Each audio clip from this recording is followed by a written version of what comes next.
So good afternoon, everybody.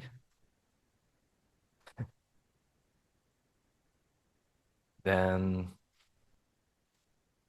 as we have always been talking before the start of every session, it's really important to have a good motivation, right? Since the Chinese New Year is also coming, right? So it's important to end the new year on a old year, the old year on a high.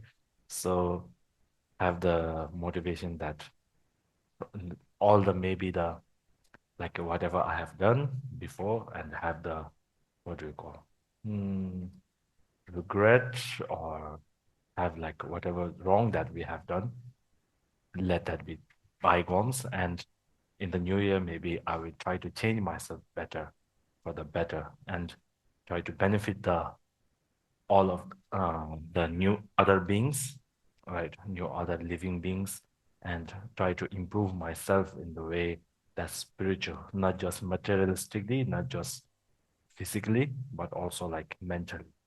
And try to generate the practice of bodhicitta, the compassion for others, the loving kindness for others, right? So we generate all of this to excuse me. So we try to generate all of this before starting any session, right? So like whichever practice is more suitable towards you, whether you like generating compassion, right? Compassion for all of the beings, or whether you like generating the loving kindness for all of the beings, or whether you like generating bodhicitta, right? Or like whether you want to do the what do you call want for the sake of enlightenment, right? Or self improvement, without the having the negative afflictions with them, right? So that's really important for you to do that. So as previously we have been going about all of the in the previous sessions, as we have gone upon a lot of things like being considerate to others, being non-egoistic, and finding fault in others. So not finding fault in others, finding fault in oneself, not others. That and like not gossiping. Yeah. So we went through all that.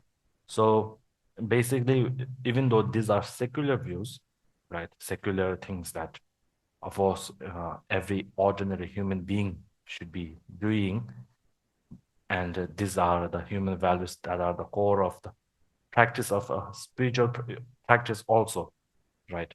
Of a core of the spiritual practice also.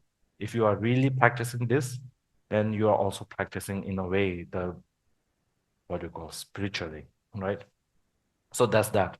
So as we begin the session four, I think we were on verse 17, 17, yeah, 17, last sentence.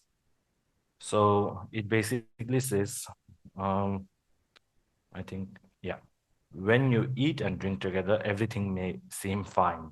But after associating for a few days, their many flaws are evident. Things will go wrong quickly if you assign a task to anyone, friend or stranger whom you haven't known a year, right? So here basically it's saying about being careful. Like, suppose let's say you are in a work office, right? And you are the project head manager, or if you are in a school, you are like the project head of something that's there. So you are trying to find somebody that uh, you haven't known for so long, and when you try to find somebody you have known them from you get the first impression that they are really good at something, right? Because uh, probably in the corporate world or like genuinely when the we have this emphasis on the first impression, right? The first impression is the what do you call stays in your mind for like what do you call the first impression makes you judge the person, right? We have that a bias and the judgmental of the first impression that we have. Of course, you may all have encountered someone and felt an immediate connection with that person too, right? Immediate connection. Like suppose you want some designing to be done, right? And you have a, what do you call, met somebody and, oh, that somebody is really good, like in the first impression. So as time goes on, we tend to discover the layers of their personality, right? Layers of personality that may not align with our values, right? That may not align with the core human values, the layers of their personality that we didn't accept that they would have, right? So we live in a world where first impressions dictate our interactions with others, right? So then if the first impression is like when they come, so suppose some of you may have to hire somebody else for some work, and during that time somebody comes, right, and with such a nice suit, and maybe what's the like most appropriate way of meeting in Singapore, like in the first corporate meeting, probably suit, huh? Yeah, shirt and tie, and like clean shaven, and with a, what do we call, what's the most expensive suit there is? Tuxedo? Really? Which tuxedo? Like company? Is there a company name of a tuxedo? No. Okay. I think, huh? Okay. A go box. Okay. So I think guys don't have that much. Okay. Any like what do you call? Like a brand that is more in the female space, more likely Gucci, wearing Gucci. Okay, Chanel. Yeah, they wear all of that and come and for the first impression, right? And when the first impression, you feel, oh, they are like a really, like, what do you call? Well, what do you call? Well-versed person, or they are, yeah, a well-polished person, and they may be really good at their person, what their work, right? And then, so this impression may make us want to assign the task to them, right? Like, okay, I trust you, I give you the work, right? Then as time goes on, as maybe like 2 3 goes on, we we will come to know the competence of that person. They may know nothing about designing, right? Like just they may just be a beginner, but they will act as a, 'cause of course we live in a world that is almost like that. So here basically it's the verse itself is saying, be careful while assigning tasks to them, right? So uh, it reveals a profound truth about understanding and trusting others, right? So that's the thing. So also, of course, you know Shantideva. Have you heard of the story of Shantideva? The first impression that people had of him? Yeah. Lazy, sleeping every time, eat and sleep. Yeah, he was also known as the eat and sleep guy, right? So basically, he only ate and slept, but we don't know how they are innerly, right? So when he was asked to give a discourse, of course, he gave the discourse of the Bodhisattva's way of life, isn't it? Yeah, I think, yeah. But the Bodhisattva's way of life. So when people see him, the in the, I think, Nalanda also, they were just thinking he's just a lazy guy who eats and sleeps. He's a waste of our resources. But that's the first impression that they had of him. But as they slowly, what do you call, peel the layers of the onion of, here I'm referring to Shantideva's onion, okay? Onion. Basically, he made them cry. Yeah. So that's the thing. So we must be careful when we do this. This is basically saying that this verse advises like patience and caution in what do we call, forming judgments about the other person, right? whether it be the bad judgment, it can be a bad judgment. Like in the Shantideva's case, it was the judgment that he was a lazy practitioner who did nothing, right? So in the corporate world, it can be a like positive judgment, like wearing all the what do you call them, good things and coming and giving a good first impression, right? So it highlights that the patience is really needed for a deeper understanding of a person's character and reliability, right? So it's here. So that's that. And the wisdom of patience informing here, as it's mentioned, the what do we call the you need to spend time with them to know them and assign them tasks, right? Sometimes, of course, in the world it may be hard to do it in that sense, but you need to do your, as Joel had said, probably gossip to know the gossip to know the what do you call know the opponent or know the person, right? So we must not hastily assign tasks to them, to persons that we have not known for a significant period of time, right? Of course, it doesn't need to be like before assigning a task, you need to be with them for 1 year or 2 year. There's a saying, right? There's a saying in this guru devotion also, like you must you must what do we call you must analyze the guru for 3 years or something. So when that was said there, then the after analyzing the disciple went to the guru asking for teaching. Now the teacher said, I will analyze you for 3 years. So I am not saying like that type of, but you should have a like what do you call patience in, right? Not give out to wanting or interesting tasks to them suddenly, right? So that's then here it's a reminder that the cultivation of trust is a general process, right? General and what do we call it? Gradual process. Is it a gradual process?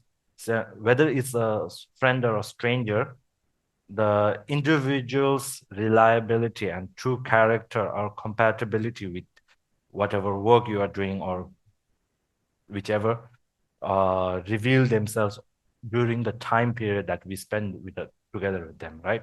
That's the thing. So like different sorry, different circumstances which create a different understanding of the persons, right? So that's that. So here it's really highlighting the practice of patience, right? Which is also, in a way, spiritual practice, right? The perfection of uh, perfection of patience. Yeah, perfection of patience. So whenever we think of spirituality, sometimes we have that impression of retreats, right? We have that impression of retreat and somebody staying in a what do you call meditative manner or meditative posture and closing their eyes and so on. But the real challenge here is when you apply it to the real world, right? When you apply the patience and the other practices of patience, generosity to the real world, it becomes more complicated. Is that's the real spiritual training, that the training ground is the real world right here. So that becomes more what do we call interesting for you to apply the in even in the work culture, right? Patience. So as there are many levels of patience, one can be like patience of just giving generously, whenever somebody speaks bad at you, doing that. And this type of patience here, they are talking about what controlling the want to finish the job fast, right? Right. Of course, there may be deadlines to be met, but here basically is saying that that's the thing. So the value of having patience here is like essential to building meaningful relationships, not based on first impressions of that person, right?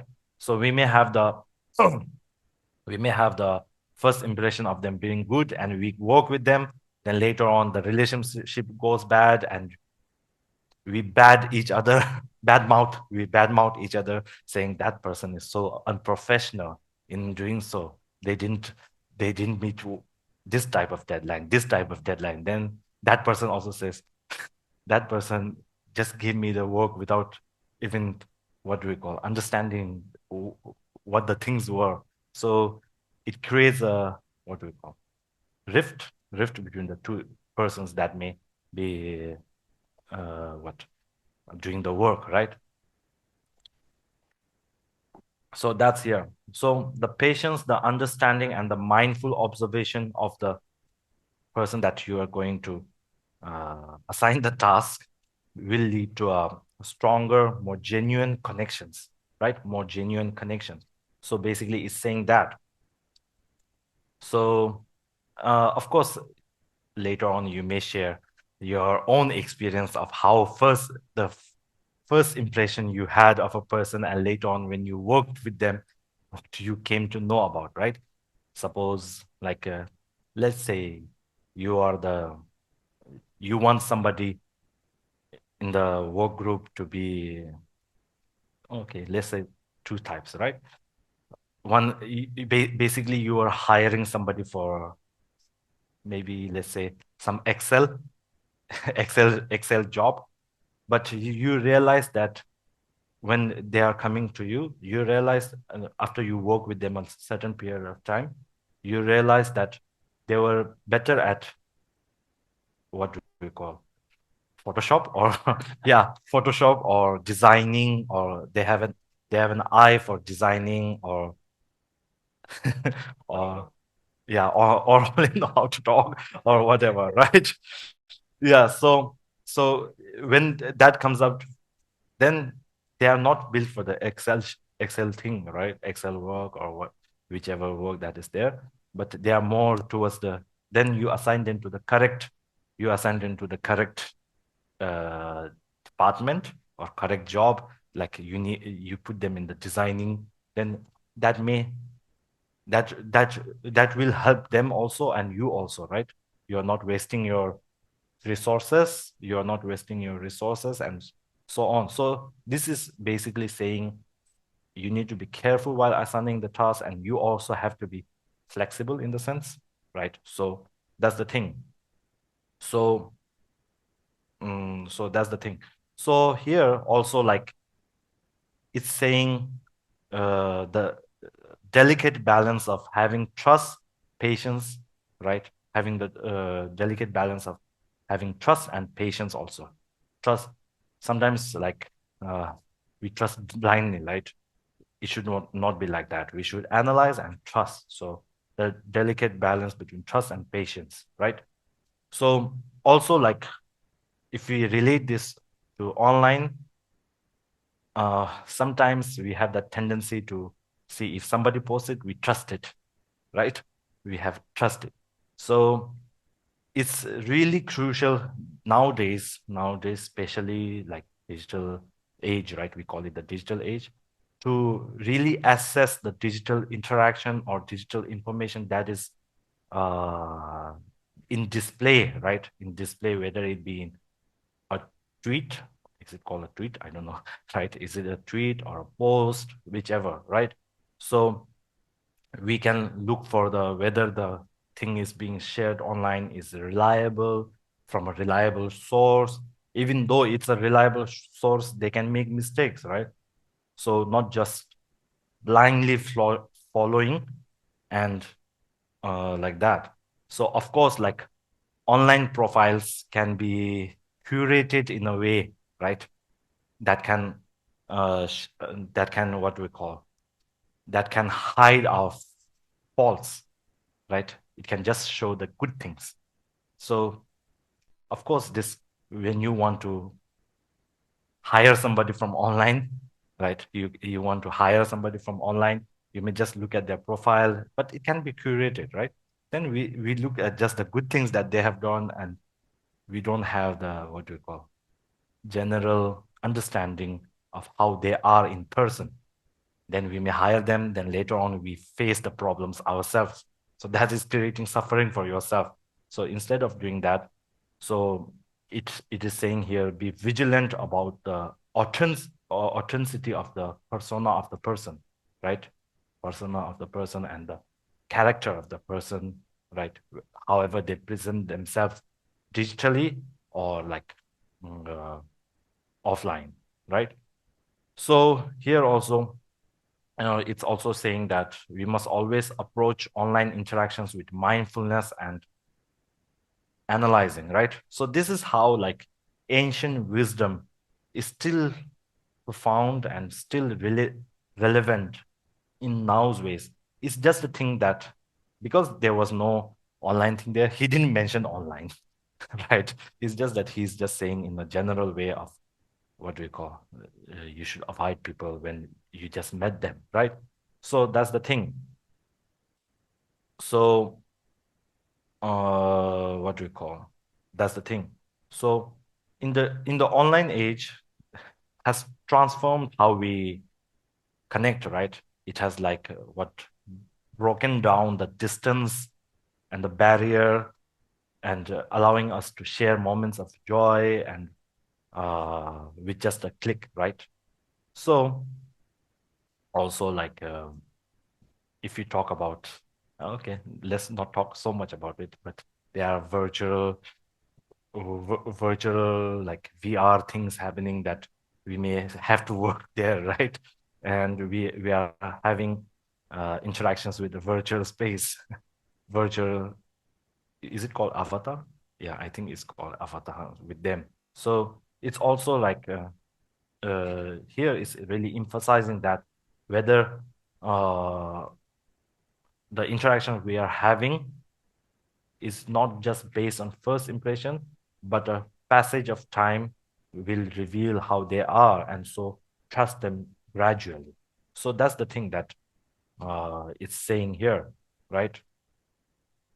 So I think that's the thing for the verse. And the third one, talking about the faults of those who you rely on is bad, right? So this is basically the last sentence of the 18th verse.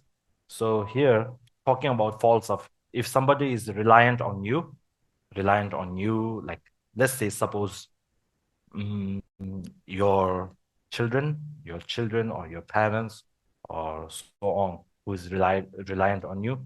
If you just point out their faults, right? Suppose you don't do the dishes and you are not studying. Yeah, we should point them out, but we should not point them out in the just as a pointing them out. You know what I mean? Like it should be in a skillful manner that we point out the faults, right? Not like basically saying to them that you are not studying, right? We show them the way which is right, right? Not just in a like what do we call like an aggressive manner or so on. So uh, that's the thing. Also, like in the online, suppose like you have a friend, right? You have a friend, and you you are highlighting the fault of that friend to somebody else, right? We live in an online world. We live in a digital age where whatever conversation you had with the other person can be screenshotted, isn't it? It can be screenshotted. It's easy. Screenshotted, and that screenshotter sends it to your friend, and it will create a rift. It will the even though what do we call? It can be screenshotted and it can be shared with just within minutes of you just talking bad about them, right? So here, like speaking ill of others, especially who rely on you, can be have a far-reaching consequences, right? Far-reaching consequences. So it it what hurts the relationship of you and your friend, and tarnish your reputation of being this guy is a gossiper, right? This guy or whoever is a gossiper, and he doesn't value our relationship of friendship or like office, what do you call colleagueship, colleagues, the relation of colleagues or whichever, right? So is it advises this verse itself, it advises us to navigate our how we point out the faults of others, and that in a with an integrity, not just like what do we call, not just nagging about it to others, pointing out fault of their pointing out their faults to others, but also what do we call, recognizing the responsibility that comes with the influence and the trust placed on us by the other person that rely on you, right? So that's the thing. So I think is basically it's talking about that. So as we build the trust over time, and as we after we build the trust over time, it's basically saying we should not break the trust by like talking bad about them, right? Moreover, the discussion of others' faults, especially those who rely on us, is a delicate matter, right? It is a delicate matter. So speaking like bad things about the others who rely on us, not just undermines their faith, it will reduce their faith in us, but also our character is being, what do we call, squeezed or thrown up or compromised, right? So it erodes, it destroys the relationship of the trust of the relationship, right? So, so that's the thing. So here, that's basically saying. So the basically this verse that I've already written is uh, advocating for openness to allow people to for you to trust people, right? For here, the openness is through gradual time. Is not saying openly trust somebody. It's saying form connections, right? Form connections, but mindfully, patiently, right? And here, the patience give us the wisdom to understand the full, what do we call, full view of the character of the other person that you are having interaction with, right? So here also, while discussing other fault, it's advising us to be discreet about it, right? Discreet meaning, I'm not saying you should secretly talk about the faults of others. Here, I'm saying like you should not, right? Okay, so that's the thing. That's the thing about this. So here, of course, if you have to analyze whether your lama, whether your guru is uh, really teaching the thing or not, of course, you must analyze normal people who are interacting with you, right? But it's not saying that be skeptical, be suspicious, right? It's saying with a patient and a open mind to that. So, so here, I think is the verse which, yeah, verse number 19, right? So here it's here. If it draws the attention of one person, worry about it spreading. If two people know the gossip, it becomes source of trouble. If three know, if your disrepute spreads on the wind, if you can let it evaporate into thin air, you are skillful. So here is saying that if you gossip to one person, saying that this is a secret that I have only told you, you are the only person that I have told the secret to, right? Then that person may share to another second person, right? Then the second person can share to the third person.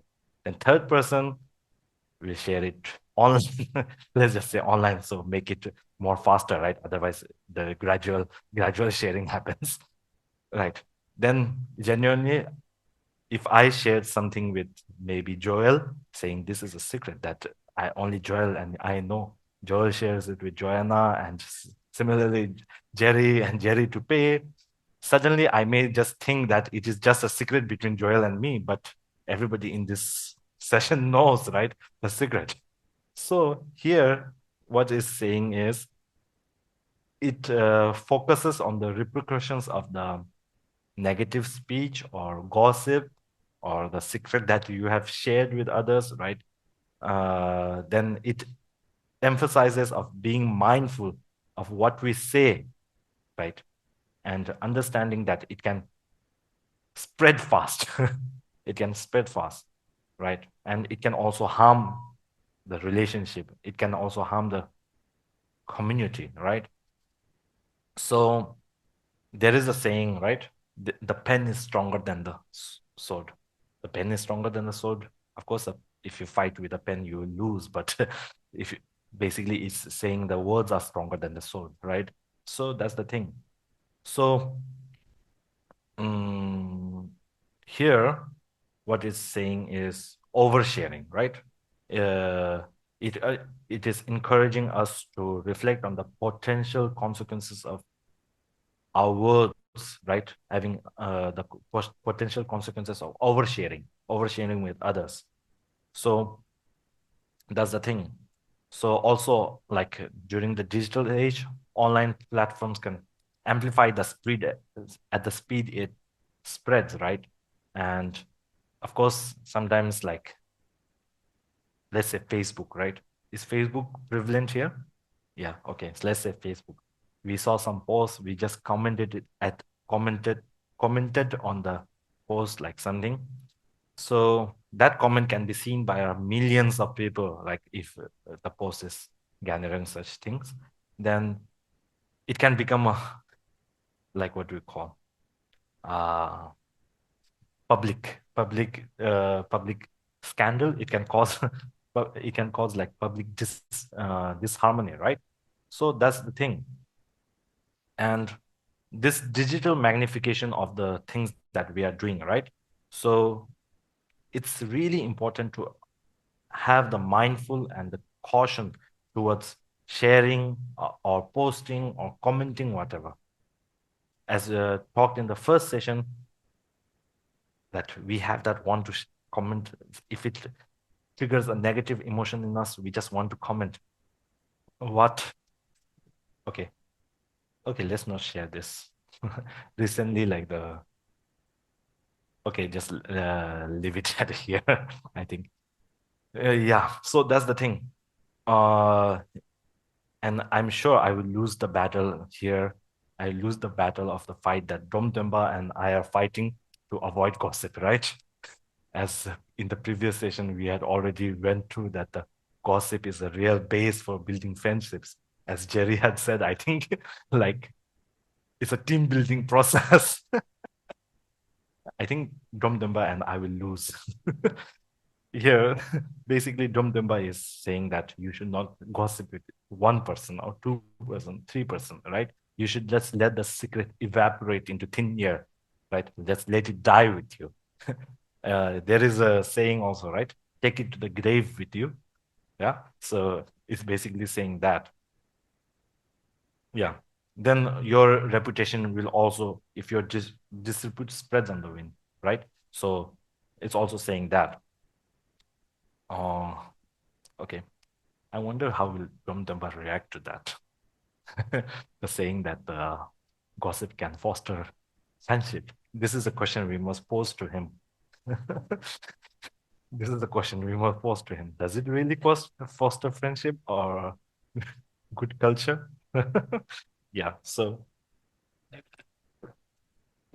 oh, so the actually he's talking to his friend, no? Yeah, actually, he's talking to his friend Nakso. So basically, to his own friend, he's saying, "Don't gossip with me."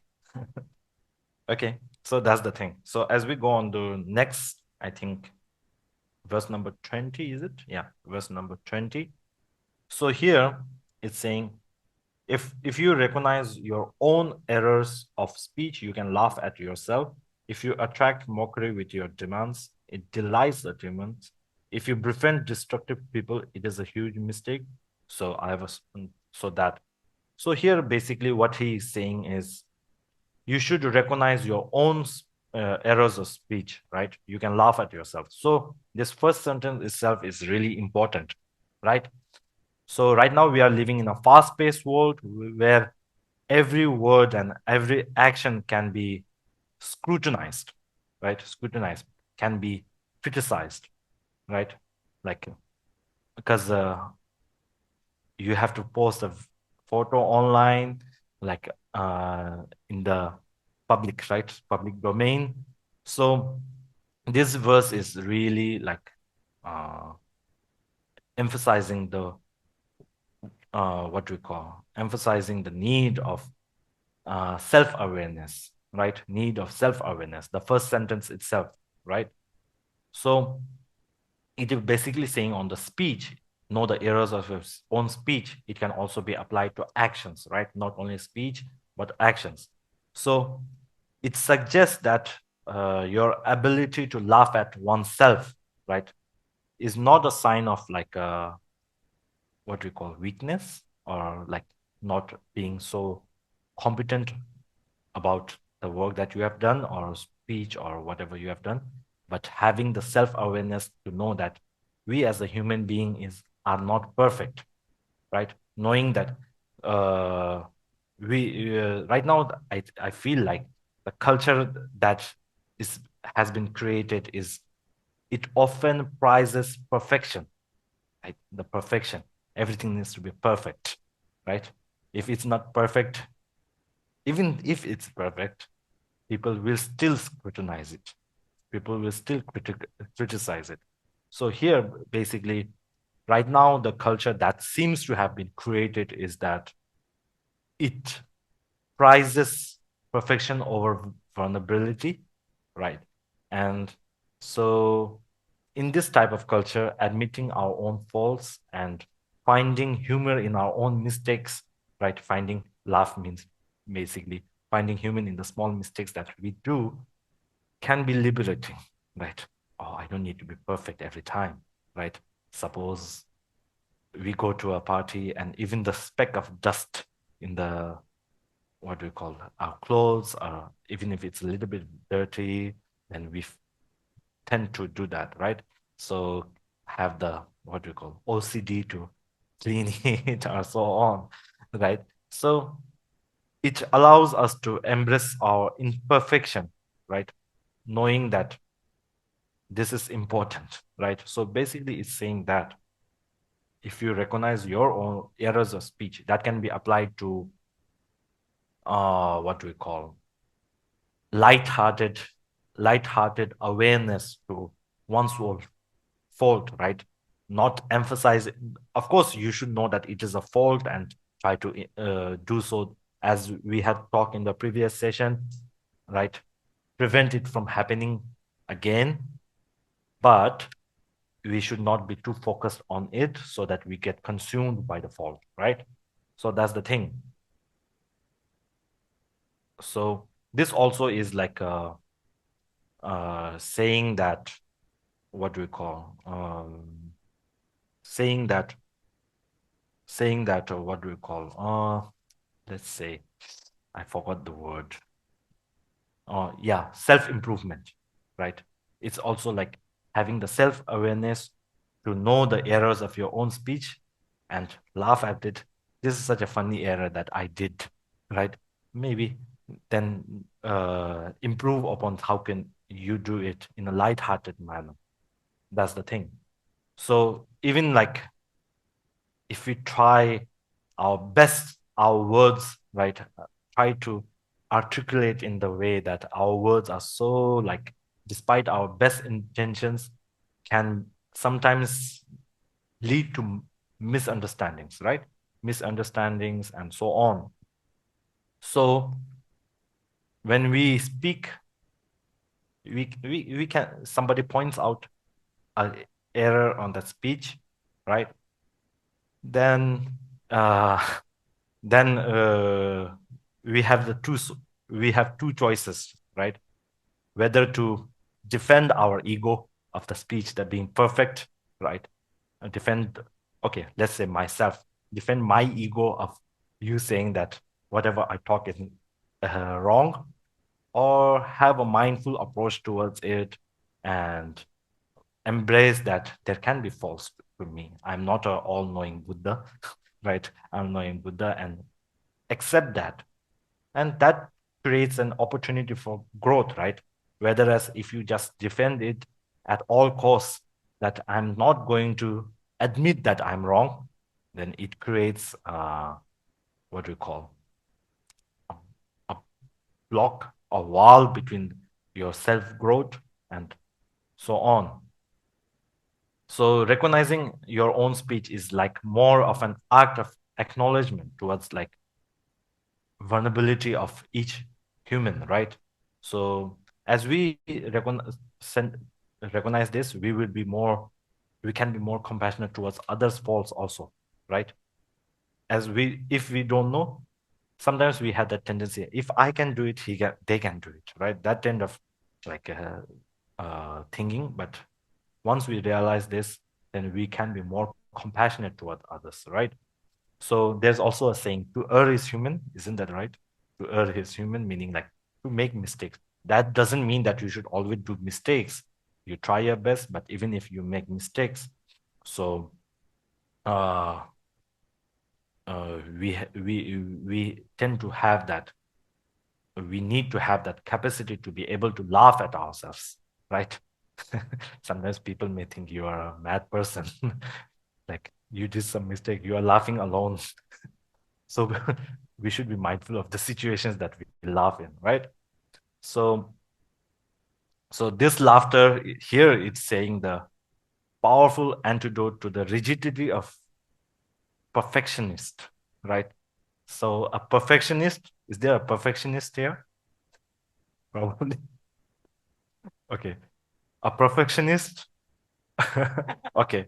A perfectionist, when something little, they try their best and something goes wrong, they may get stuck on the wrongness, right? They may get stuck on the, why did this happen? Right? They may get stuck on the rightness and be rigid about it. So, so when we laugh, when we laugh about it, it feels like flexible, right? So that's the thing. So yeah, so here laughing at us teaches self-compassion, right? Self-compassion, knowing that we are human, right? We are not the all-knowing. We have ignorance in our mind. So how much ever we do, we may make mistakes, right? So this type of thinking may, what do we call, may transform our interactions that we have with others, right? If we have the other interactions with others with the perfectionist view, right, then it will create problems, right? And if we have the, mistakes can happen, right? Of course, they should, not every time, even if mistakes happen, you should be able to rectify it and so on. But you should think of it like that. So that's the thing. So the next one is, I think, this one. If you attract mockery with your demands, it delights the demons, right? So here basically it's saying like it touches upon like making demands that are like attract mockery, right? It delights the demon. So what do you call unrealistic demands, right? Suppose there is a work, okay? Is there like anybody who has faced this type of situation, like your boss saying this, actually the job needs like 2 days to be done, right? So but your boss may say, do this in like 6 hours or 7 hours, finish this in 6 7 hours, right? This type of situation, like if you attract mockery with your demands, the demand should be not unrealistic. It should be realistic in the sense that that person may be able to achieve, right? So it delights the demons. Demons is metaphorically speaking, like demons will also be happy that you are doing unrealistic. You are being stuck in this, what do we call, uh, uh, samsara, right? So here, yeah, that's the thing. So the next one is, I think, if you befriend destructive people, it is a huge mistake, right? So here, the people, why it's saying you should, if you befriend destructive people, right? Destructive people in the sense that, what do you call? they are destructive to us, right? So in our journey of life, the people we choose to surround ourselves with, right? Suppose it's a spiritual people, or suppose it's a spiritual community, or otherwise it can be like what do we call a alcoholic community, right? Community of all alcoholics, or uh, a community of toxic people, right? A community of gossipers, a community of, let's say, like this type of community, right? So the people we choose to surround ourselves with is has profound impact on our path, right? It can shape our perspective, how we view the world, how it can influence our decisions, right? And our experiences also. So here, it's really saying you should not have destructive people in your mind. The term here, the term destructive here is a range of behaviors and attitudes that can harm the individual mentally, physically, and people around them, right? So these behaviors, like destructive, meaning destructive behaviors, of course, not some people who always destroys things. Okay, so these behaviors are like the negativity, the person manipulating you, a manipulator. Is it called manipulator? Yeah, manipulators, or like person who always lowers your self-esteem. You can't do this. Some people may say like this, like you are a graduate, still you don't know this, right? This type of people, and it can lead to your self-esteem being low, or like what do you call erode, like destroy your happiness, right? Destroy your happiness, ambition, like, and your own potential. Even though you may have the potential to become good, right? It may erode our uh what do you call the potential that you have, right? So why is it that we must not surround? There is a Tibetan saying on this, right? uh by Kong Tang, which is like, if you surround if you surround yourself, I should say, oh yeah. So if the thing is surrounded by gold, the object itself is becomes like gold. If the uh, thing is surrounded by poison, the object itself becomes like poison. So here the things can be you. If you are surrounded by gold people, you become gold. If you take it literally, it sounds funny, right? Okay, so that's uh, it. Here, what basically I'm trying to say is, it boil the why we must not surround ourselves with destructive people is, it boils down to the undeniable truth, right? That we are a sum of the people that we spend time with, right? I think there is a new saying that if you have 10 people who you always go around with, you are the sum of the people that of the 9 people, right? If you have a group of 10 friends, and some of them are good, some of them are bad. You are the mixture of all, right? So some of their badness comes to us, some of their goodness comes to us. So here is basically saying that negative people, try to avoid them. Yeah, don't befriend them, right? So that's the thing. So it's like the analogy of a garden, right? Any gardeners here? Gardeners, like who like to take care of flowers and all. Probably. Okay. So when a gardener or a farmer or whichever, right? Whichever does the thing, do we allow the weeds to grow, or do we take them out? Take out, right? Why? Why do we need to take out the weeds? Yeah, it won't let the flower grow properly, right? Flower or so it's basically, if we don't take out the weeds will naturally overrun the garden and so on. Here, basically, we need to take out our destructive friends, right? So it's basically saying that. destructive friends can overshadow the positive influences that you may have from different, what do you call, different sources, right? Different sources.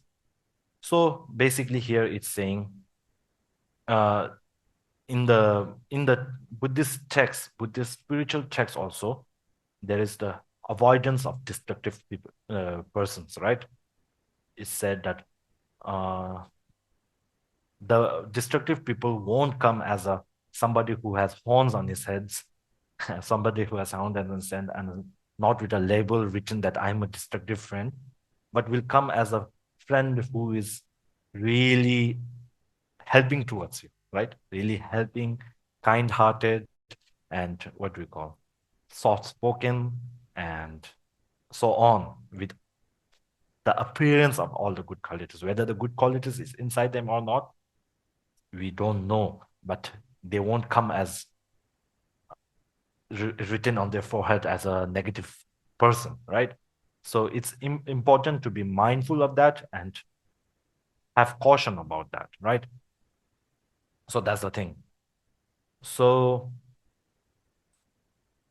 here, when we are, they are saying that we should, what do you call? We should not befriend destructive people. It's not an act of judgment saying that this person is really bad, I don't want to do that. But it's what do we call? It's a practice of self-preservation and like self-improvement. Like, I don't want to be like that. That's why, right? So that's the thing.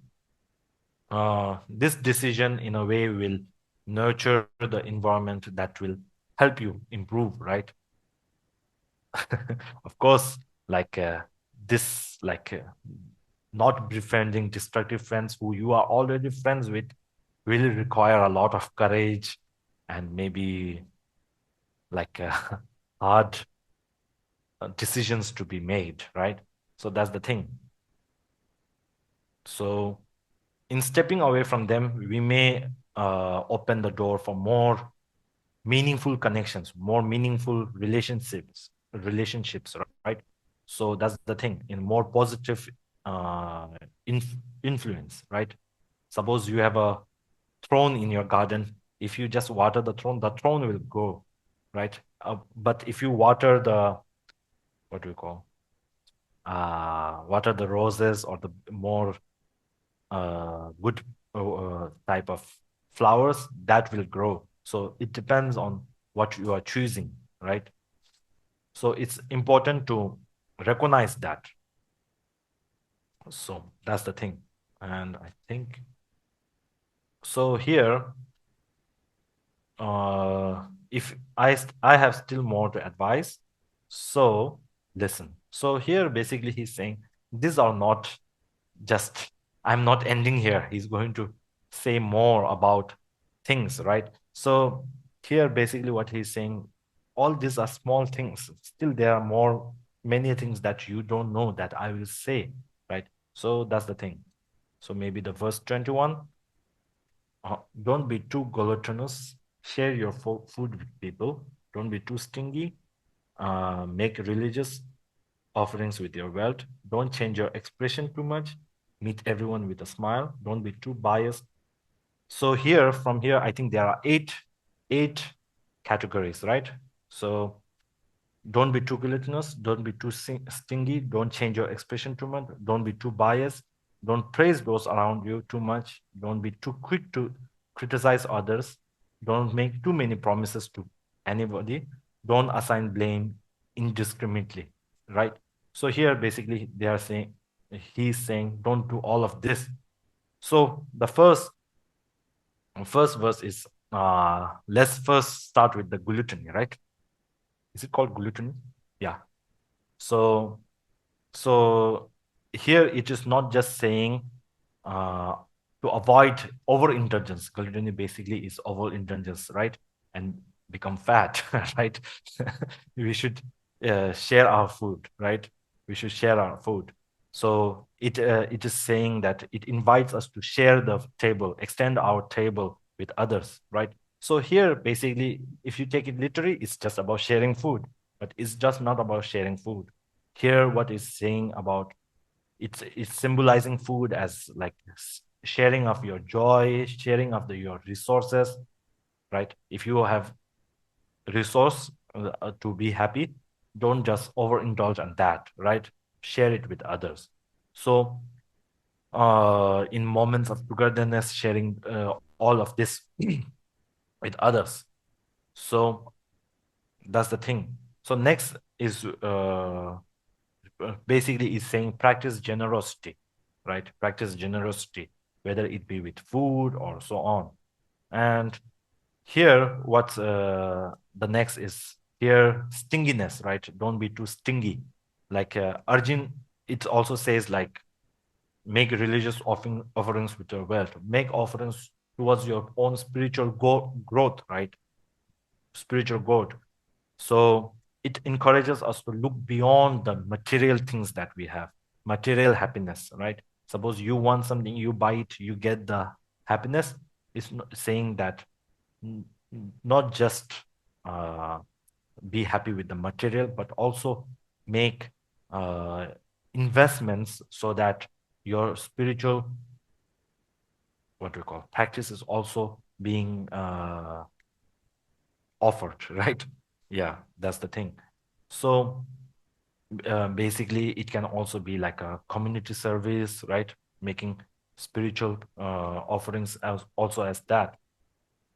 Then the verse comes where don't change your expression too much. Meet everyone with a smile, which is easy, right? Is it easy? So here they are saying that you should smile to everybody, right? So imagine this now.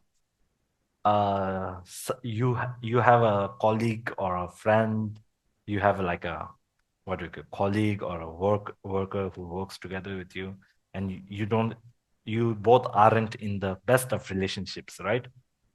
Then one day you had an agreement with them, and suddenly you remember this sentence.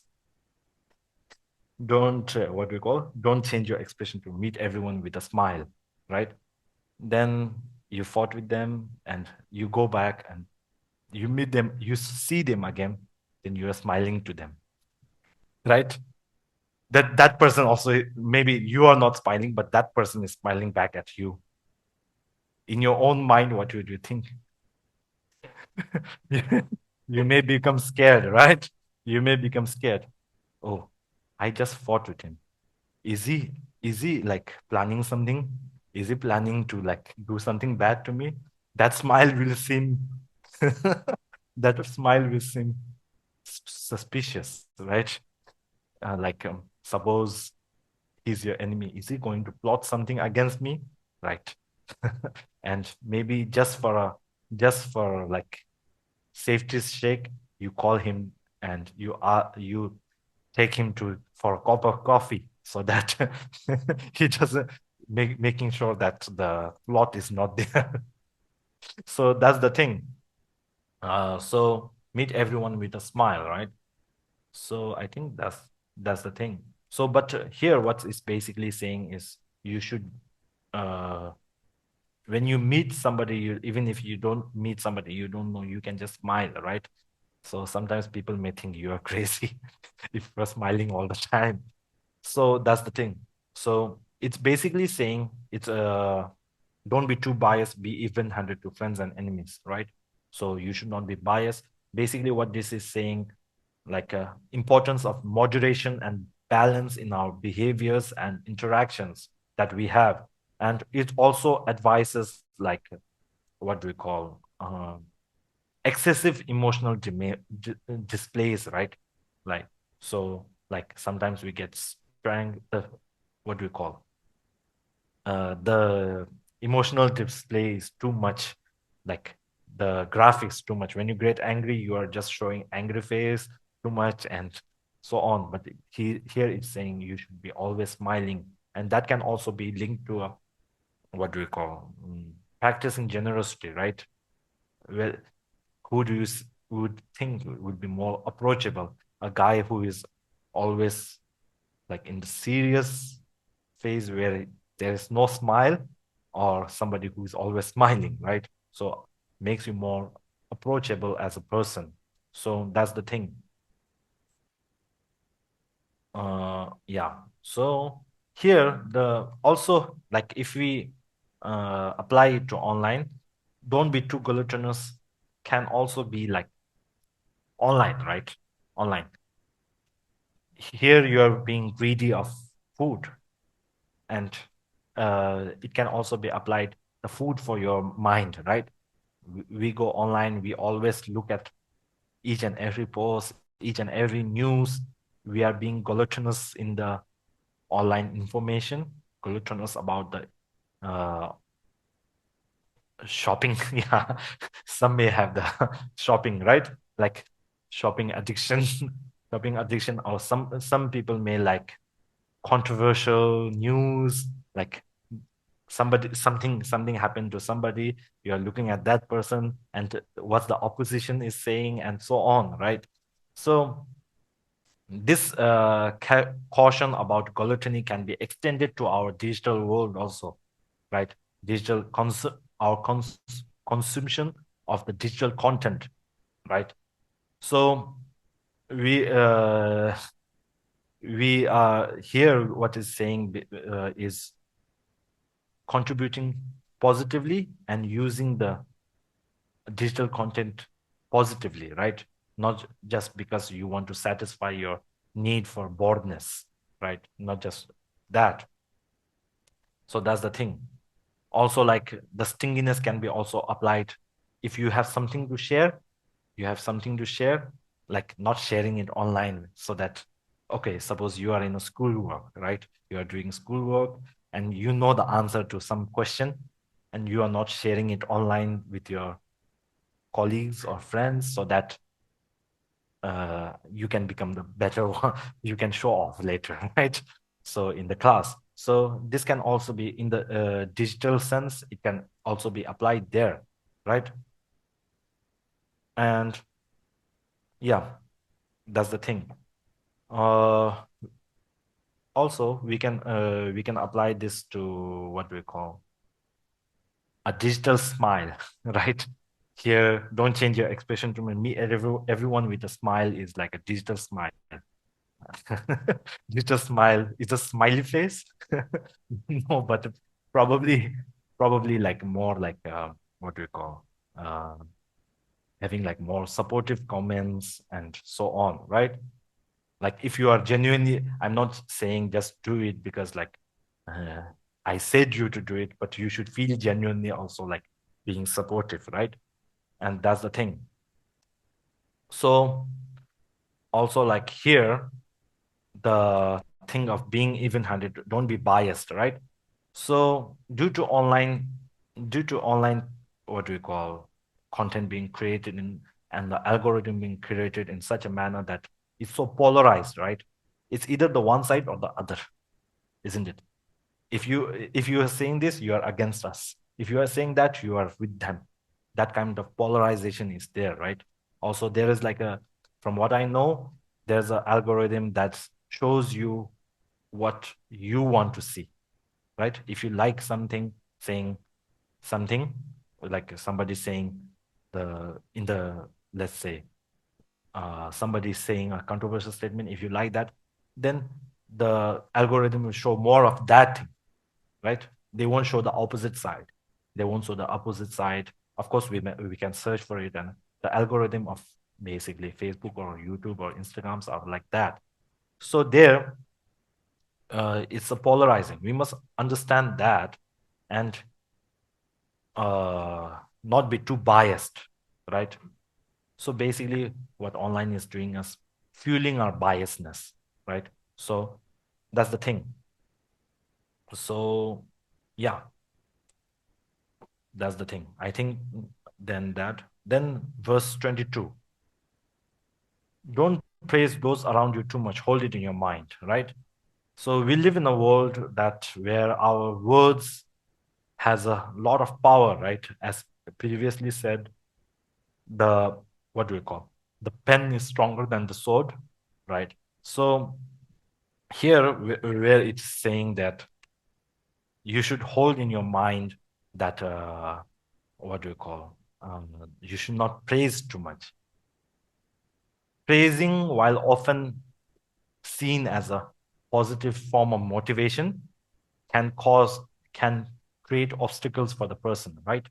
For like, if you praise too much, if you praise somebody for something they have done today, this world exceeded our expectations. Our expectations were this, and you praise them for that, right? Then that creates a mental image of you always having to exceed that expectation, right? Exceed that expectation. And it creates a want inside of you that you want to be that perfect, right? Then later on, if it doesn't come out like that, it may create, what do we call?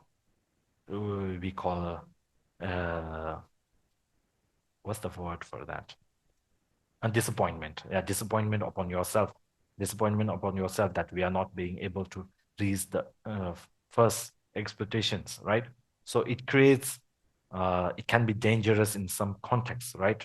So it may reduce the motivation of doing things genuinely and just wanting it to do it for the praise itself, right? And so on. So that's the thing. Then uh, I think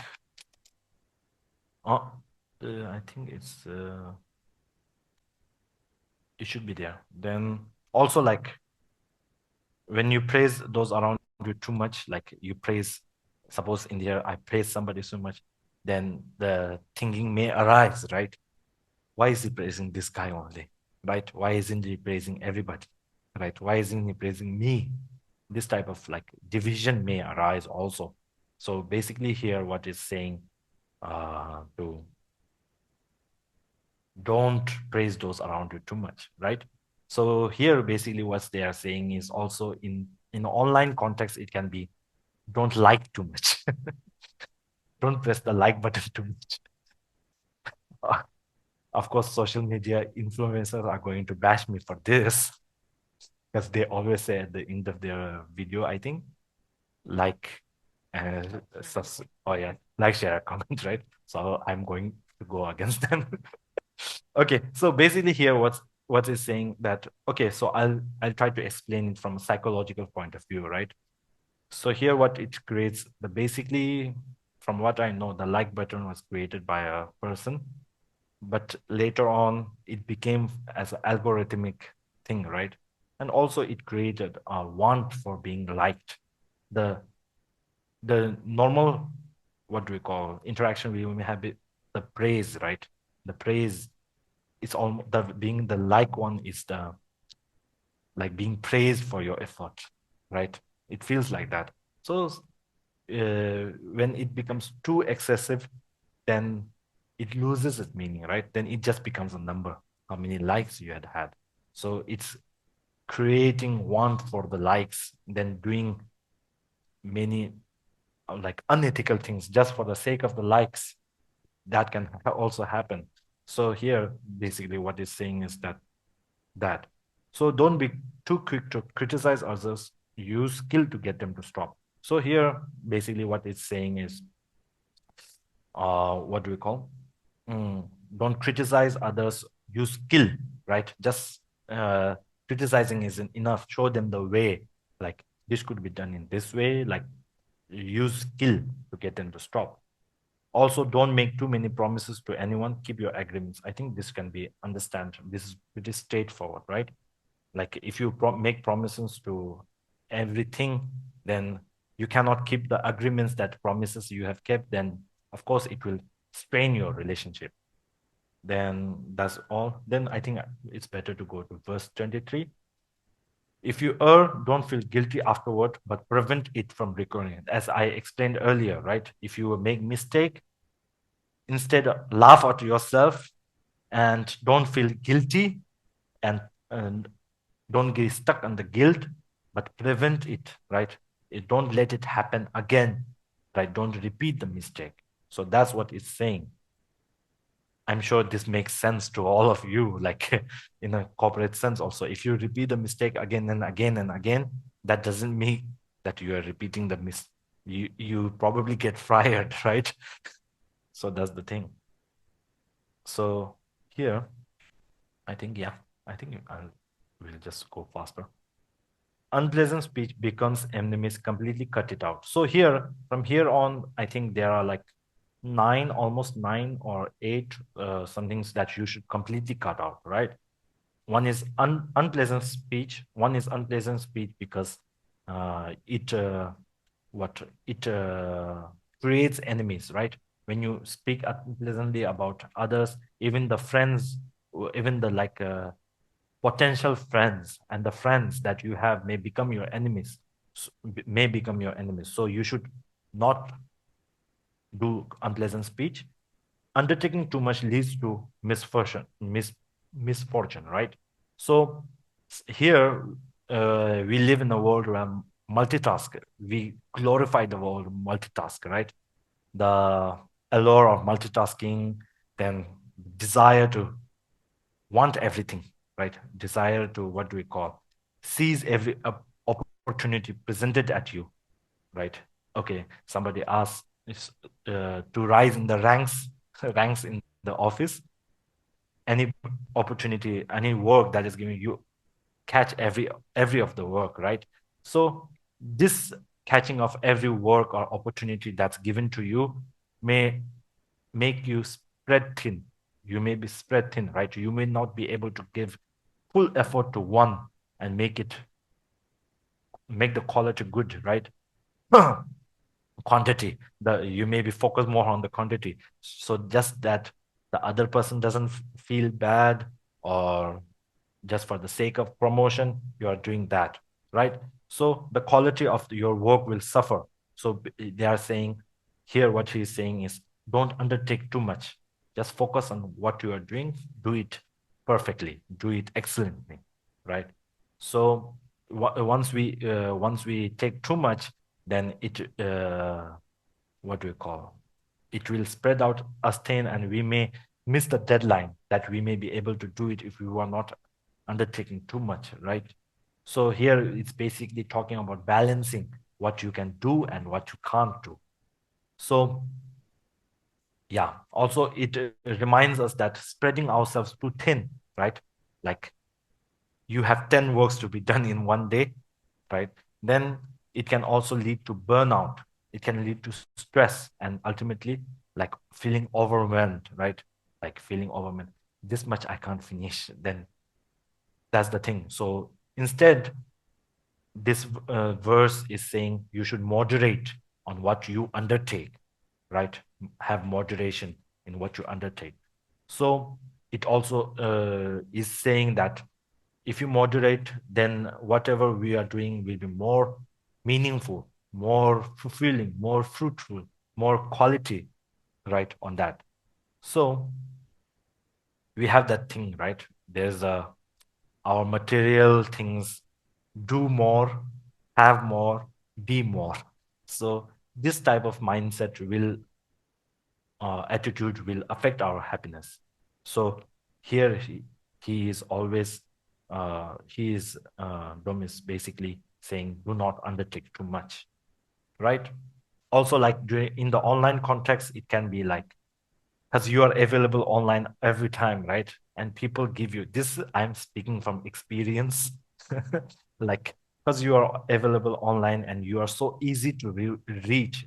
The online thing has made distance irrelevant, right? Then it may people may send you, can you please do this for me? Can you please do this for me? Like 50 messages of, can you please do different types of work for me? Then in the whole day, you will be doing all this work and you may feel burnout, right? So that's the thing.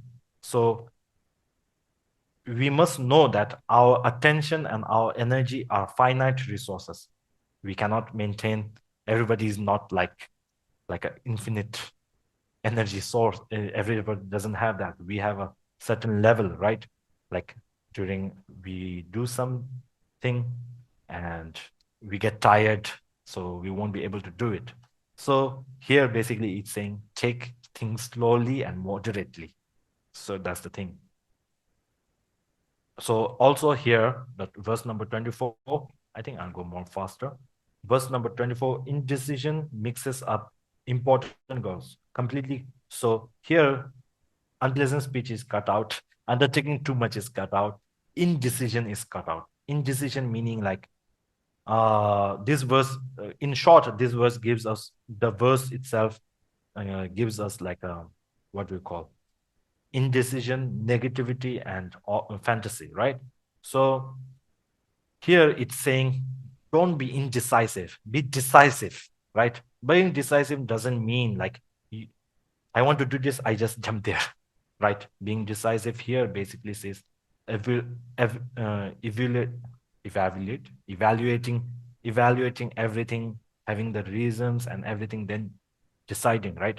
Sometimes even in our spiritual practice, we want it to be perfect, so we become indecisive, right? Should I practice impermanence first? Should I practice emptiness first? Should I practice bodhicitta first? We get stuck in the indecisiveness, right? And we won't be able to decide. But it's simple. You, whichever you want to practice, just practice instead of being indecisive. In a career path, it also may lead to that, right? Indecisiveness. So also in the online thing, maybe you had this kind of like a experience, but it's like this, right? You went online to watch a movie, you are looking at the infinite, what do you call, content that there is there. You scroll and scroll and scroll and scroll, not choosing which movie or video to watch, and you just have already spent 15 to 20 minutes just scrolling with indecisiveness, right? So that's the thing. Also that. Also like online, when we scroll, sometimes it gives us, oh, when we scroll, we saw a reel or something. We see that, oh, that this thing I want to do. Then next reel comes. Then it shows another thing. That thing also I want to do. Then it creates like what we call undertaking too much is also there. Then what indecisive, it can also create indecisiveness. So it creates too many decisions to be taken, right? So that's the thing. So when doing that, it's important to set out a goal that you want to have a mind, right? So goal and work towards that goal. Otherwise, indecisiveness is the fog that, what we call fog that stops us from attaining that goal, right? So that's the thing. It's a thief of time, basically. Indecisiveness is a thief of time. So after that, a bad disposition is the key, is the way to acquire enemies, completely cut it out. So we must, bad disposition in this sense is a bad, what do we call, attitude, right? So a bad decision, of course, we say we don't like the attitude of person, right? So similarly, excuse me. Similarly here, if you have a bad disposition, people, you will get more enemies, right? Suppose you have a bad disposition online, you have a lot of negative comments, right? You add a lot of negative comments. Then you will have a lot of online enemies, right? If you comment something, somebody else will come, right, to comment against it. So that's the thing. Yeah, I think,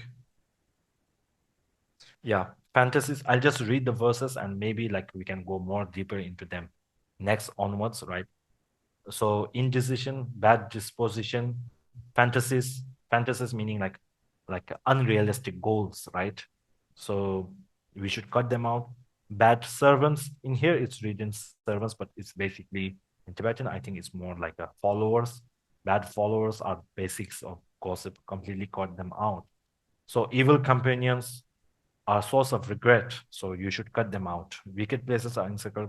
Yeah, so here I'll stop here. I'll stop here. Basically, here what he's saying is you should cut out the eight, I think eight or I think nine is there. Nine things, right? So you should completely cut them out. If you want happiness, you should cut them out. But it's not saying in the literal sense, there should be a little bit of what we call a balance of how you cut them out, right? Yeah. So that's the thing. So I think I'll stop here and maybe go more deeper into indecision fantasies and evil companions and how to cut them out in the maybe next session. Yeah, maybe in the next session. Yeah. So we'll stop here and there we'll try to have a discussion about some things, right? First discussion. Yeah. Yeah. Discussion about some things that is it shown?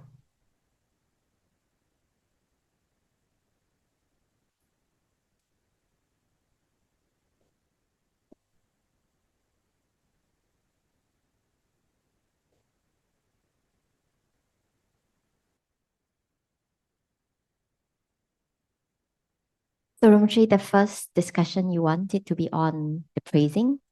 Yeah, it can be on the place. 10 to 15 minutes. Okay, so this is the first topic of discussion that Rinpoche has come up with. Praising others. Is it an obstacle or an encouragement? Okay, it's slowly coming up and we'll just read it together. Would praising lead to improvement or growth in others? Or would it more often lead to obstacles, such as people being attention seeking, inflating their ego, self-entitled to these praises? If it is an encouragement, how and why? If it is an obstacle, how and why? So take some time to think through, and then we'll share with Rinpoche. Yeah, basically, whether praise creates obstacles for you or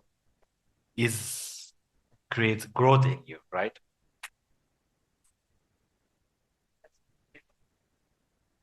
Both. You can think as both, right? You can think as both and come up with your own opinion of what you have, right? And we will try to have a small discussion, maybe. Okay, you can raise up your hands and then the mic will come to you. Yeah. Anybody Jerry, then. thinking it is an encouragement? Yeah. Thanks, Rinpoche. HR is speaking. Huh? HR? Okay. Yeah, thanks, Rinpoche. I feel that this topic is so practical. In my view, it's more like an encouragement. Right? Yeah. Okay. So which means it's both way, receiver and also giver. Giver. Yeah. As a giver and As a giver, and a giving receiver. encouragement, Okay. praising the person. And from a receiver point of view, I believe that they would feel that it's more like an encouragement to them. Okay. Yeah. How and why? Just did my recent appraisal. Okay. Not on me, not on me. Okay. Yeah, it's on somebody else. I just feel that the way that you bring into the dialogue have to be very skillful. Okay. Yeah. So there are certain area where you can give praises, praise your staff. And then on the other hand, there's also a way to focus on the development of your staff. Okay. Yeah. So instantly, I don't know, I feel that instantly the persons will get the message. And and of course, we encourage speaking up. Okay. Yeah. So there are a few ways that I think of it. I'm not sure whether is it obstacle, but personally I feel that it's more encouragement. Okay. Yeah. I think she's saying very balanced praising, right? Because you praise and then you want to say how you develop more. I think so, yeah.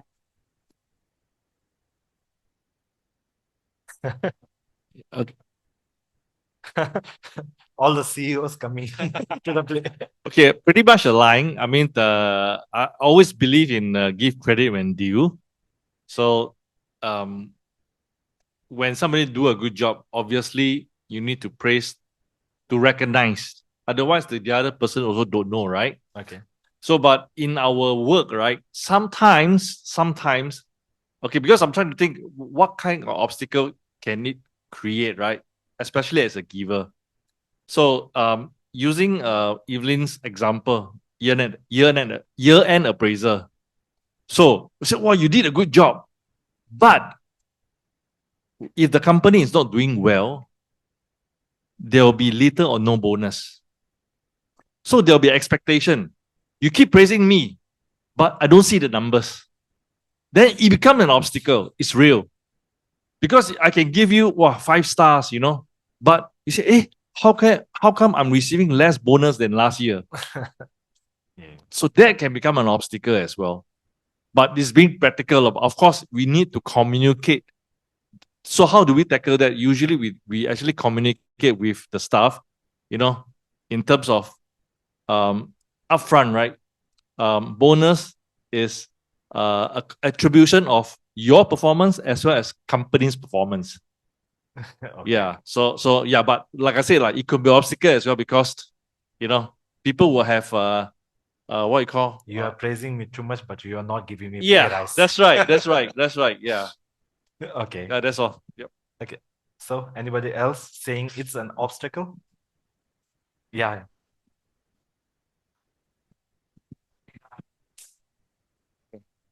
Okay, so for me, I've some praises are not. It's just the intention of the praise. Okay. So, like for example, I was asked to put up some paintings for my workplace, and it was quite well done. But my boss wanted to praise the bigger boss because she came down and said, "This picture should be painted, put there, that painted." Then she was like giving all the instructions, giving more work to do, right? But I was the one who put up all the thing. But my boss wanted to not praise me, but praise my big boss. Because it's a Bullying is yes. It's the game one. So to me, that it's the intention, right? So that praise was like, it's not that I was hurt, because I just want to do my work. Yeah. But her intention of praising that boss was to gain brownie points, right? To maybe get promoted or to get whatever. But she was just capo, no? She just came in to just arrow here, where should be praised, what. But was that would that warrant a real praise? That was my question when I heard, my goosebumps all stood out. And it's like, oh, you feel so cold, in the room, So sometimes I think it is really the intention. If let's say your subordinates is trying the best, and they're trying the best and give the encouragement, then that's a different thing. Okay. So I think the intention is important when you give that praise. Yeah, That's true. Yes. So anyone else? Yeah. Oh, I think it very much depends on the target audience lah. So yeah, if you are somebody which I worked with previously, if they are a bit like the lack of confidence, if you praise them, it will help to boost their confidence lah. But there are also those who are very low in confidence, and there are things that they avert to it, don't want to do it. But if you praise them, right, they'll resist even more. They'll find it like, oh no, now I do something, you praise, I must do more in the future. Then in that case, I will avoid even at all costs, because it happens in my workplace before previously. So even for my boys also, sometimes they don't like maths. So you tell them, oh, good job, well done. Next thing they tell the mother, next time I don't want to do already. Papa praising me, I'm very stressed. There's like thing that it means I have to do more in the future to prove myself. Yeah. yeah.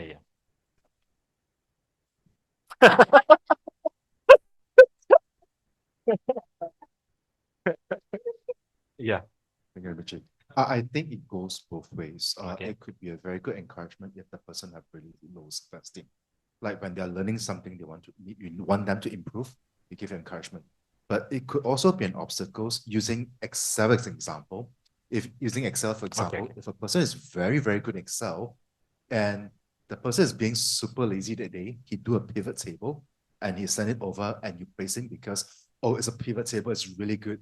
And then this person will be like thinking, I'm literally doing nothing. Why am I getting praised? So do I need to lower my standards? So it could be both ways. Yeah, it can be an obstacle. Yeah. So anybody else? Oh, less obstacles, huh? Hi, Rinpoche. Because I work in a school environment, so I generally feel that some students need the kind of positive affirmation to encourage them to be more confident in doing things. I'm thinking about the obstacle part. Yeah, I do have students who are like very confident of themselves. So if you need to be careful in how you praise them, otherwise their head will become very big. They say, oh, even the teacher think I'm good, then they will try to like act up in front of their friends. Yeah. But generally, I think it's important to give them the kind of positive affirmation, because I think a lot of students, they are not too confident and they are in a growing process. So when they learn new things, they make mistakes, they still need to be told that, well, so that they have the courage to go on. Okay, that's my take. Thank you. Okay. Any like what do we call opposite views on that? All one place. Okay, so as I think we will go to the next discussion, right? Of course, like a phrase itself is like difference on how we should. That's why it's saying here, don't praise too much. Hold it in your mind, right?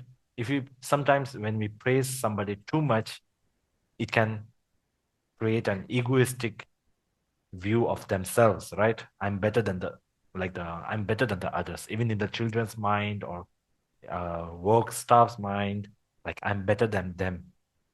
Like how we phrase the phrase also matters, and whether the phrase is genuine or not. Or basically you are just praising them so that they do more work, right? They do more work for the company or for the boss and so on. So the way that praise is focused on, we should be mindful of that, right? So here, basically, I think Dom is basically saying that don't praise too much. Hold it in your mind, meaning don't praise it to a point where it's about inflating their ego, right? Sometimes we praise their talent more than effort that they put in, right? Some people may have as you said, they just did a pivot table and we praised them. They may have a talent for Excel, but they didn't put the effort in. So sometimes it's better to what we call praise the effort rather than the talent or innate talent. Then they may think, I have this innate talent, I don't need to do it, right? So it can become an obstacle also. So praise in itself can be both sides, right? So I think that's the takeaway that we should have from this discussion. Now maybe the second one, yeah. Okay, so this is the second one. What really defines unpleasant speech? Imagine this. I sometimes try to help by giving my truthful and honest advice. Even when I try to be as skillful as possible, others may still receive it in a negative way. Is this considered unpleasant speech? If it is unpleasant speech, why? If it is not unpleasant speech, why?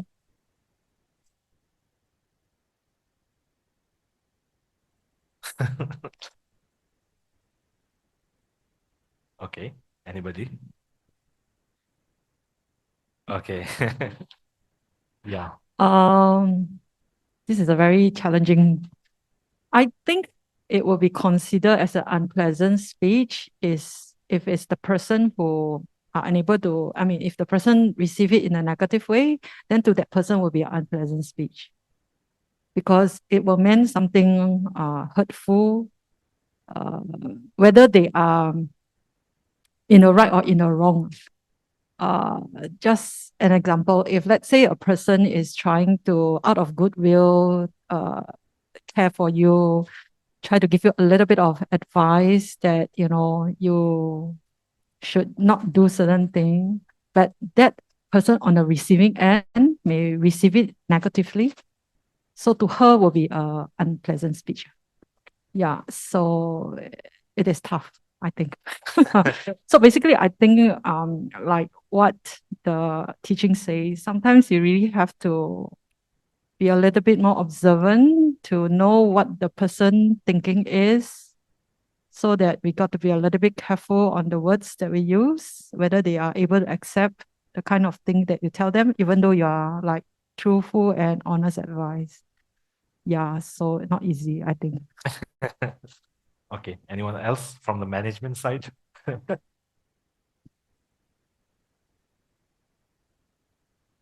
Okay, so suppose like your child or your friend is becoming an alcoholic, right? And you tell them you should not become an alcoholic because it affects yourself and your family members or so on, right? Then that friend may take it negatively, even though you are saying is it a right speech in the sense that you are telling the right? It is affecting their family and so themselves also. So that can we consider it as unpleasant speech?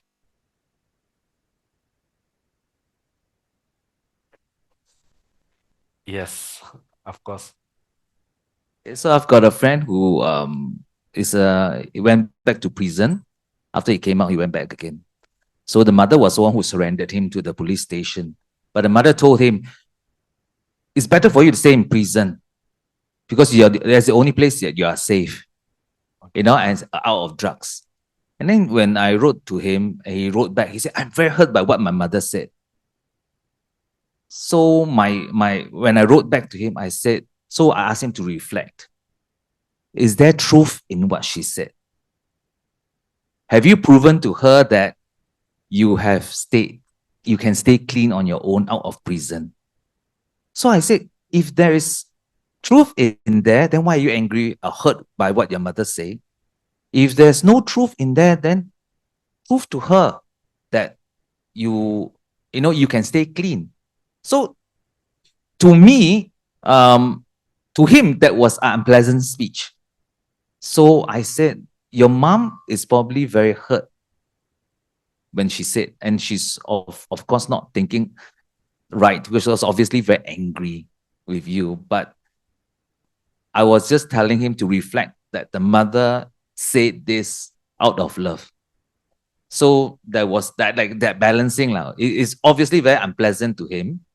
But yeah. So that was what I experienced really recently. Yeah.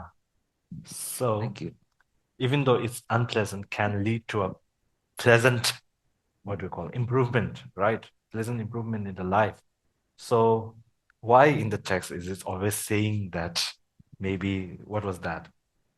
Yeah, unpleasant speech becomes enemies, completely cut it out. So we should not completely cut it out, right? We should have some unpleasant speech. Is it right? Yeah, someone else? From my industry, right, we have almost every day we have creative critic. Oh, So creative critic, okay, meaning creative critic. Okay. we as creatives, we always need to show our boss our work. So this is a time where they do critics, whether this idea works or don't works. I find sometimes it becomes unpleasant when it becomes personal. It's not subjective if it's not about idea based or the work based, but when you realize that your boss are interjecting personal preferences, Okay. don't like this idea, then when you say why, then it becomes very personal. It's what you don't like. It's not what consumer don't like. It's very different. Oh yeah. Yeah. So I think when it becomes unpleasant, when it becomes not subjective enough, it becomes very personal. Okay. So, but sometimes I also experience when they become very critic about our work, it actually makes us improve, because it says that we believe that we need to push further. Okay. In terms, if not, you cannot get better idea out of the ordinary. So sometimes they purposely do some unpleasant to us in a way. I don't like your idea or whatever. But it actually becomes an encouragement that pushes us to do better than what we thought we could not have done.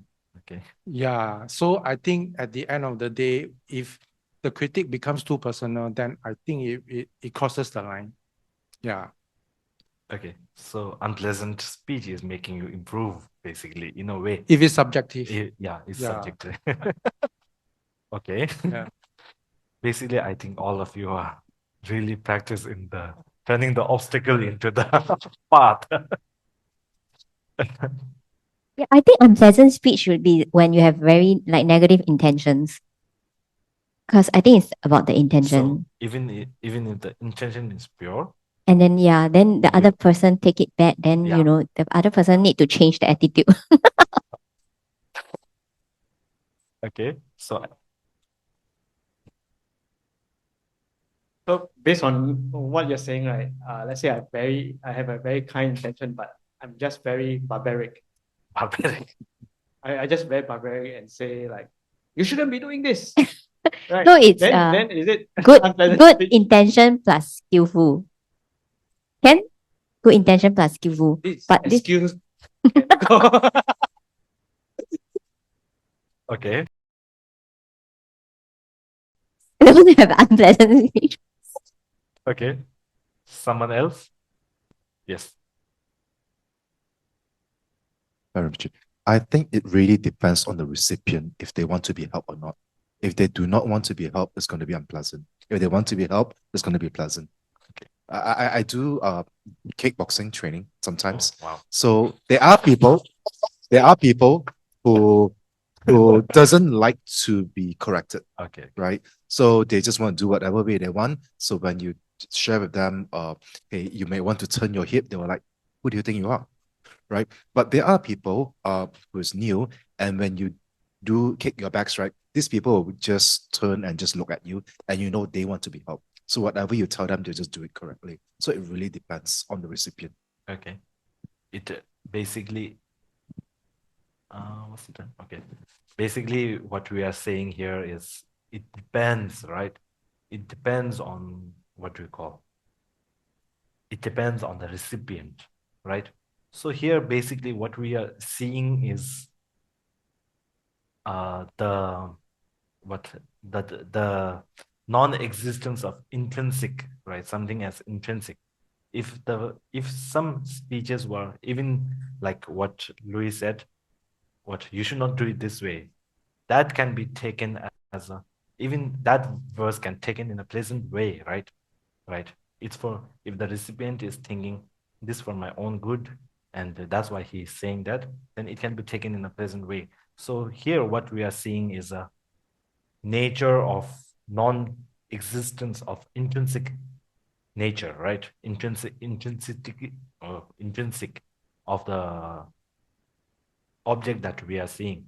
So basically what we may think as, basically this is questioning our own, what we call mindset, that whatever this, the way that this should be correct because I thought it, or it's my view, or whatever. We are questioning that.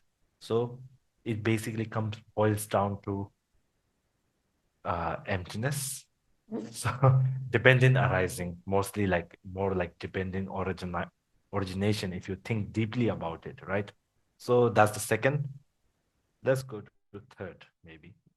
Yeah, the last one. Okay, the last topic is on toxic friends, family, or persons.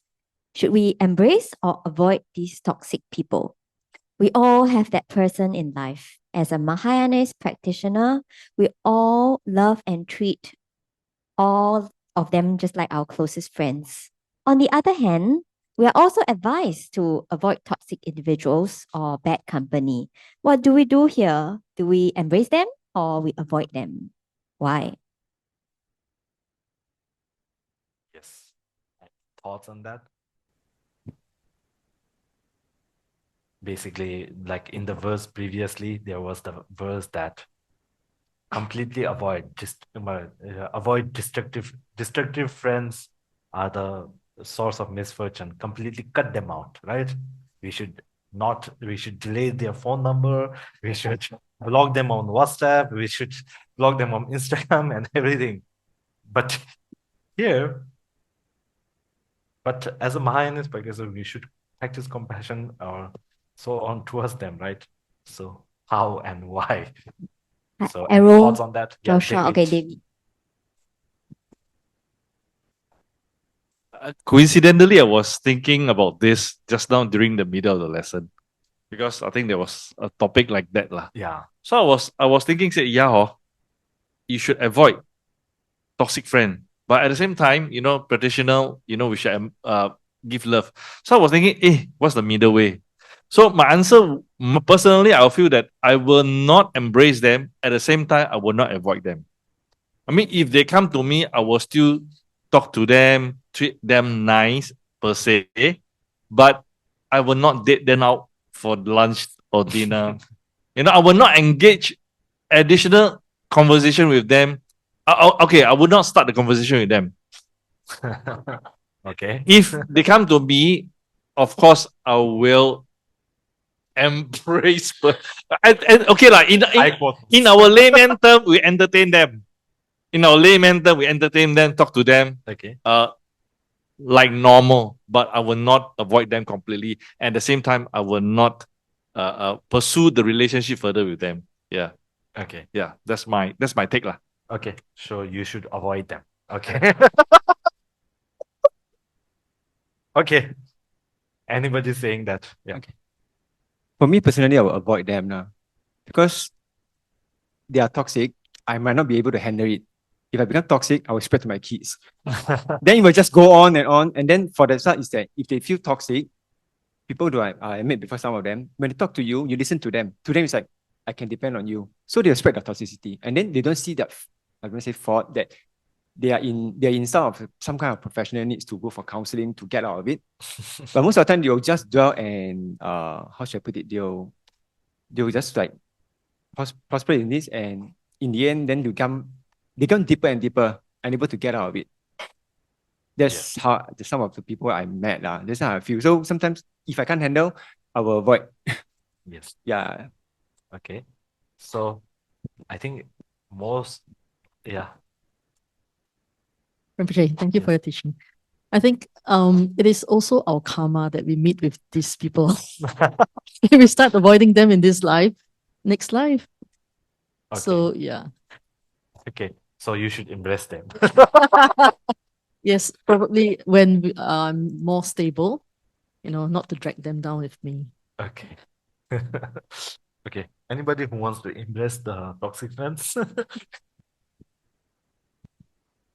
Joshua will use it as a training ground. Since you know the person is toxic, then you are well prepared to handle them. Correct. The training ground, right? Just see what they want to do and Okay. what their speech, then what's their motive, then maybe learn from them. Training ground. Okay.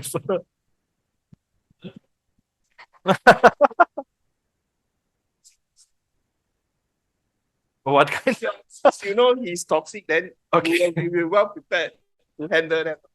I think Joshua will embrace the toxic friends and see what kind.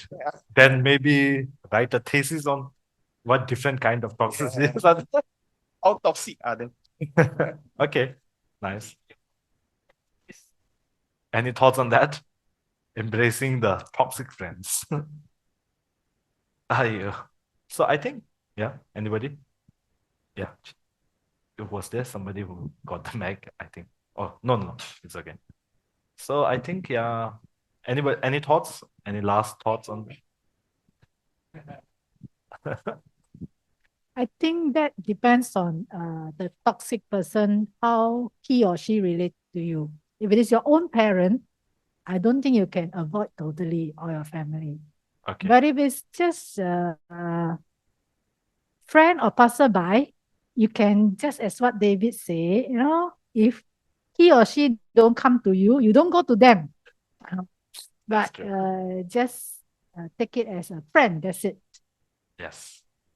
How to avoid And toxic it also, families. it also depends on our own level of accommodation. If that day my mood is so good, of course I can embrace anyone. But if that day I already drain out, then I have to just walk away from a toxic person. I think a lot depends on how the situation go and that how that person relate to you. Okay, nice. Okay, anyone else that wants to have a discussion? Yeah, can you?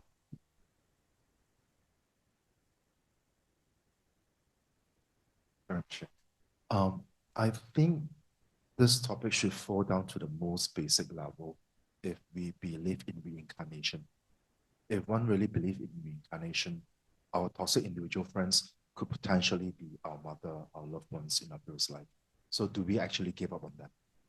So I think as a beginner, we should try to avoid as the text because we are not stable yet in our practice. But when we go deeper in our practice, I think we should start to embrace them because that is where the practice is. Yes. Okay. Really good thoughts, right? Really good thoughts. And you want to share, Jerry? No. Okay.